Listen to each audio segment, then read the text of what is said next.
Pepe got a touch, he's there again, Sergio Ramos! It's a double for the defender, and this is extraordinary! And this is the worry again for Bayern Munich, with the break on and the opportunity for Bale to find Ronaldo! And the European champions are being run ragged. Cristiano Ronaldo has scored 50 Champions League goals for Real Madrid, and surely they're already now assured of a final appearance in Ronaldo's homeland.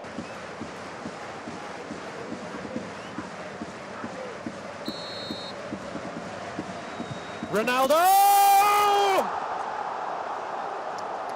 The European champions have been dethroned, and how?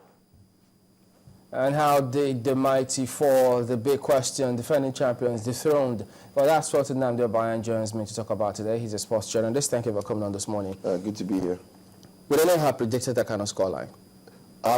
One person did actually. One person had been afraid of this kind of result, and it's Franz Beckenbauer, Bayern Munich legend. Is that why he fell out with yes, he had been complaining about Bayern Munich's style of play. He said last season Bayern Munich made a mockery of tiki-taka. They ran ragged over Barcelona. Barcelona didn't stand a chance with their passing football.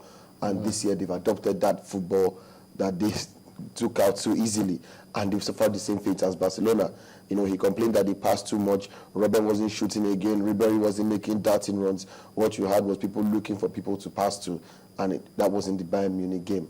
So now with this happening, and with the kind of hierarchy at Bayern Munich, where you have a lot of the old players still involved in the running, my fear is that Guardiola might get more pressure than he's entitled to right now.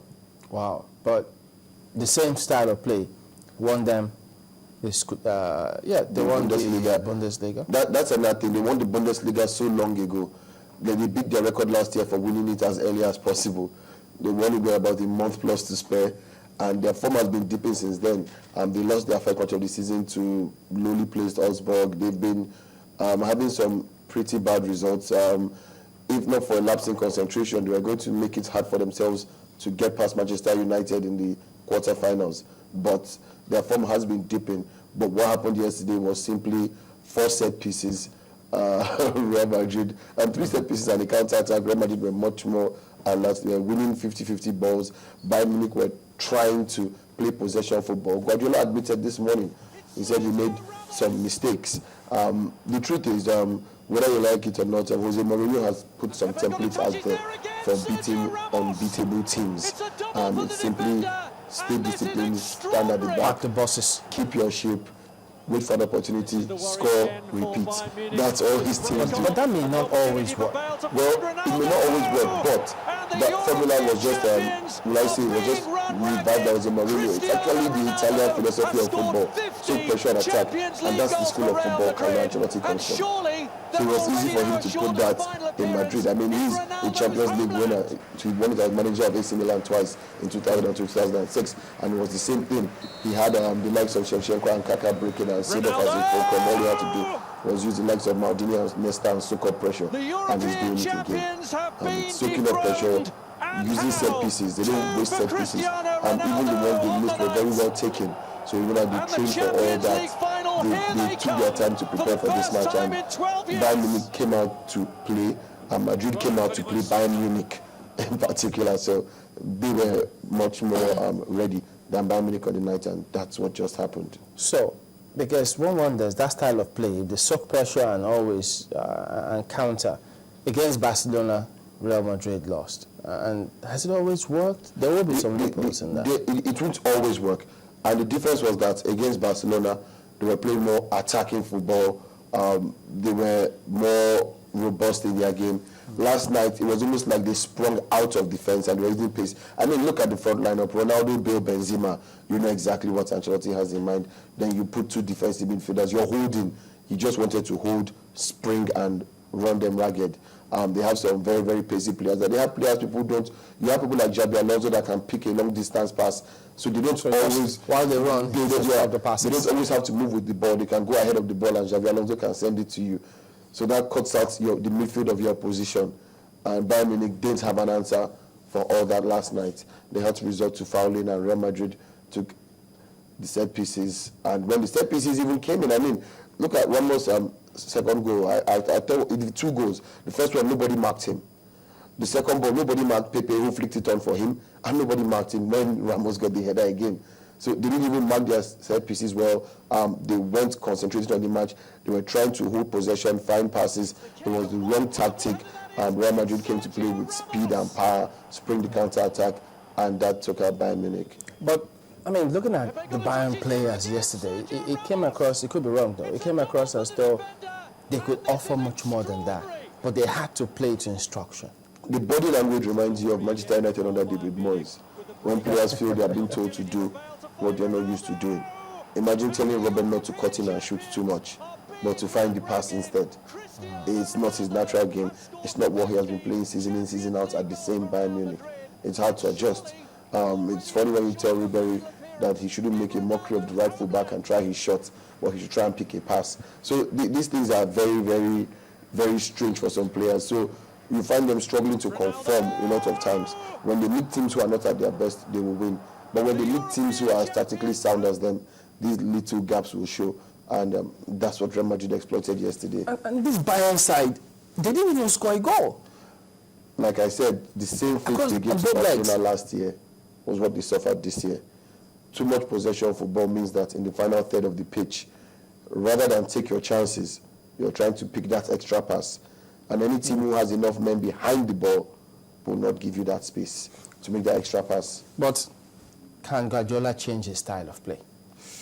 He might have to find some compromise between what he's used to and what needs to be done. Because the truth is, with this philosophy of parking the midfield right in front of the defense and forming a boss, as it's popularly called, you can't break it except you have a striker who stays on the defensive line.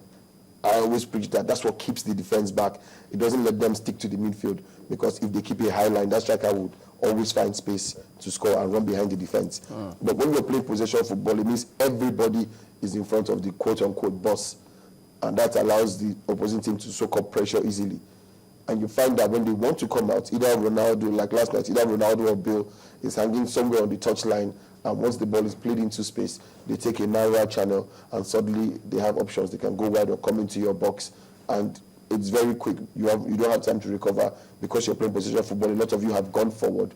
You can't recover, and you've conceded. Wow. And last night, Madrid took all their chances. And it looks as if Guardiola can't find another parking space, will it be early days to talk about him leaving the place? The problem now is that the likes of Beckenbauer have gotten what they need to put more pressure on him. It looked like an old man that he wanted it to go back to the good old days because he's a legend there and he's not giving a young coach a chance. But over 2 legs, 5-0 is enough for him. It has given him enough case to challenge whether Guardiola's style of play is the right thing. So Bundesliga trophy or not? Bundesliga trophy or not. This is, you lost 4-0 at the Allianz Arena with all of them sitting in the stands watching on their home patch. And they are a proud European dynasty. This is not what they want to see. What do we then do about Atletico Madrid and Chelsea? Because Atletico, they will pile on the pressure. Sure. But Chelsea, are they going to pack the bus this time and soak up the pressure and attack? Mourinho made a statement, press conference, where he said it has become such good philosophers. They seem to know his football more than him. He's been playing mind games. Peter Cech fell down. He said Indian operation was out for the season. Cech is in the squad for tonight's match. And Hazard out for the season, trained. John Terry out with a foot injury for the rest of the season, trained. So I don't know what mind games he's playing. And that so-called weekend lineup he fielded against Liverpool, it's all mind games. And what Diego Simeone needs to do now is ignore the mind games. He has Diego Costa 27 goals this season. He has David Villa 14 goals this season. He has a strike force that can cause Chelsea problems. What he will need now is discipline. Atletico Madrid are a very disciplined side. That's their leverage, that's their advantage. The moment they lose their discipline against Chelsea, they'll be in serious trouble. Mourinho has joked that he might play Bar, Eto'o, and Torres. And knowing Mourinho, you might just see those three this night at some point in the game when he knows he needs goals. He's still going to do the same thing, try and soak up pressure and come out. But you never know. He might decide to come out and start on the offensive and catch Atletico off guard. But I think that both teams cancel out each other. Exactly what Chelsea does in England, where they have a way of beating unbeatable teams. It's the same thing Atletico does in Spain. They know how to beat the unbeatables. So you just have two teams who play almost the same thing, who truly players trust in each other, and it's more motivation and the manager's tactics than any player's individual skill that gets them across the line. One wonder, who is more knit together now? Because the way Atletico play, they play for each other. So the only standout player sometimes, you may talk about Koke, you may talk about Diego Costa, and Garcia. They stick together. But you see, even the standard players you called, you see them tracking back and diving in with tackles, picking up yellow cards, and behaving exactly like the rest of the team. But you can't dispute with Chelsea. I'll always point back to one moment in the quarterfinals against PSG when Dembaba scored the second goal. The players were celebrating, and Mourinho went there to stop the celebrations. As far as he was concerned, there were 3 minutes more and injury time. The match wasn't over. And it's that leadership that might give Chelsea the edge. For Simeone, what he has is a gang that is ready to die for him on the pitch. So anybody, And that could also play his role. That could, yes. So it takes a very brave man to predict this match. I knew the first leg would be a draw, but now somebody has to win. But that draw, was it an advantage or disadvantage, and for who? It's not an advantage for anybody because both teams have a particularly bad habit. They don't know the difference between home and away. They play at home like they're away, they play away like at home. I mean, look at Atletico versus Barcelona. Scored first at the new camp, as if they are home. When they got home, they scored a goal and locked up like they were playing away. They did not continue playing under pressure. So they don't seem to have any idea where they are when they are playing. So it's not an advantage or disadvantage for anybody. We might even see this thing go to penalties if we're not careful. Wow. So we don't know who may make it to the final against Madrid. This one I can't predict. The Madrid game, you had an idea, but this one you can't predict. Tight. But whichever team meets Madrid, it will be interesting for Madrid. Interesting. Just one bad woman. I don't know if Ronaldo knows how to win finals in his homeland. I hope he doesn't remember Euro 2004. Yeah.